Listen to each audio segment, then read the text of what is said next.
My name is Tan, and today we'll be discussing the basic principles of conversion between radians and degrees. It's fairly simple, so without further ado, let's get started.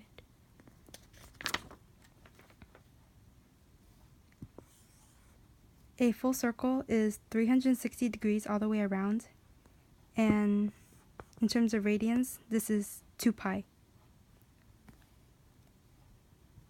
If you were to start from anywhere in the circle and go halfway around, that's where pi lies, which is 180 degrees.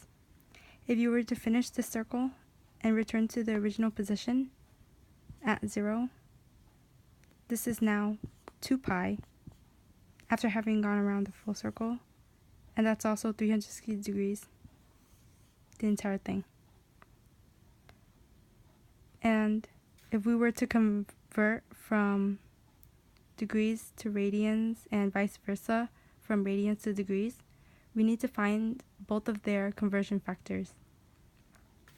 To do that, we have to reduce each of their values to their unit value, which is their minimum value, also known as 1. For degrees, that would be 1 degree.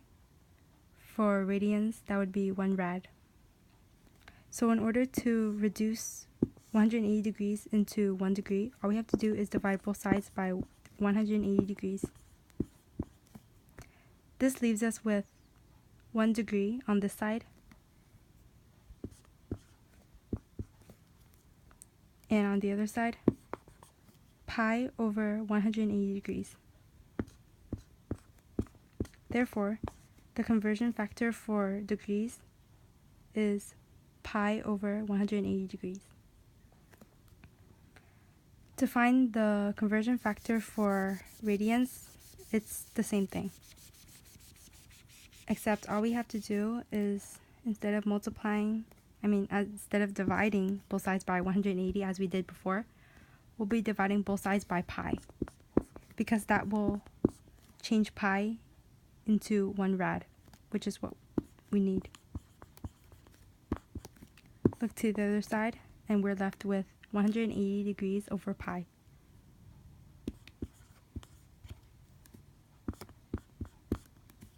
Which is our conversion factor for radians.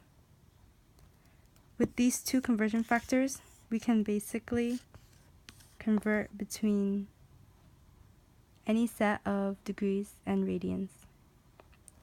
Let's start off with a fairly simple example to show this method. 60 degrees. So our problem is a degree, and we're trying to go from degree to radians. And since we're starting off with degrees, we have to use this conversion factor. The reason being is because the degree value is on the bottom in the denominator for this conversion factor, whereas it's in the numerator for the problem.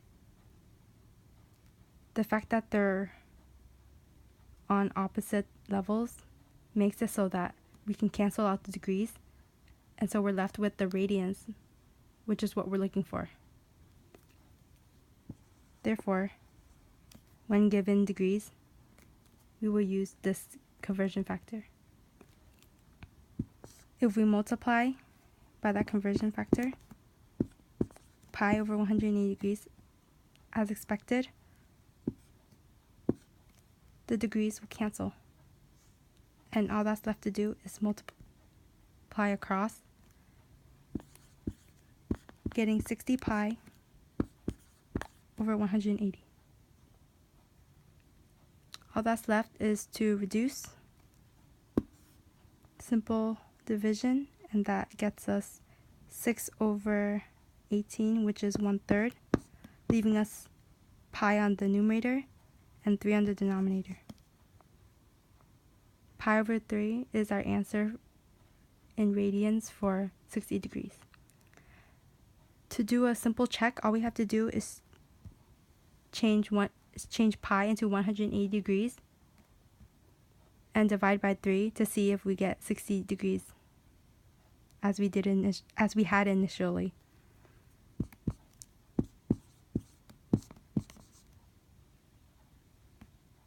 And surely we get 60 degrees. That checks off, meaning pi over 3 is our correct answer. Now, we can try the conversion method to go from radians to degrees as well. So to do that, let's try the example pi over 15. Now, when we're given degrees to start off with, and we have to find radians, we use, as I said before, this conversion factor.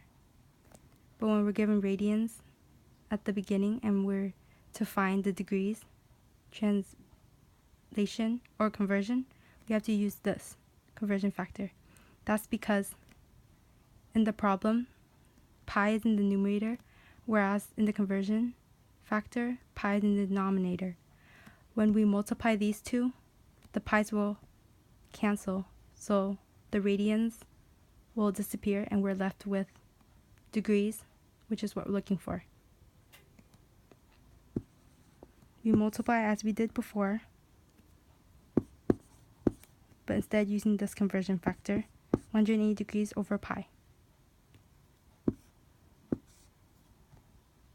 The pi's cancel as expected, and we're left with 180 degrees over 15. All that's left is to reduce this into 12 degrees. Our answer.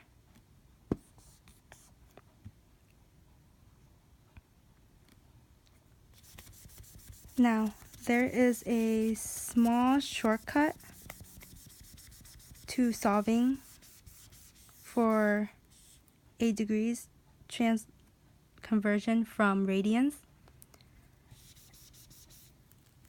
but this only applies to if we were given radians to start off with, and it's recommended to be used, the shortcut, if it's a rather complicated problem as compared to before. So what I'm meaning by complicated is, let's say instead of just pi over a number, it's 5 pi in the numerator and 12 in the denominator. So it may look a little overwhelming, but it's the same process, and I'll show you a quick shortcut. So it's the same as before. We're technically using this conversion factor, but instead of writing this entire factor out and multiplying, we are just going to change pi into 180 degrees. Because even if we were to multiply by the conversion factor, 180 over pi, we would still end up crossing out the radians, and we'll be left with 180 in replacement of pi. So instead of going through all that multiplication, all we'll do is change pi into 180 degrees. This becomes pi 5 times 180 divided by 12. So it's a quick one-step problem versus having to cancel and everything. And this, after reduction, gets us 75 degrees. It's recommended that instead of solving for the numerator first, that you separate 180 over 12 for easier division, and then later on you take the quotient and you multiply it with 5 to get the answer. 75 degrees is the answer, and that is the quick shortcut for if you're given radians as the problem and you're looking for degrees. But otherwise, it's recommended to use the conversion factors so that you have a more clear understanding and you can now convert between degrees and radians and vice versa. Thank you.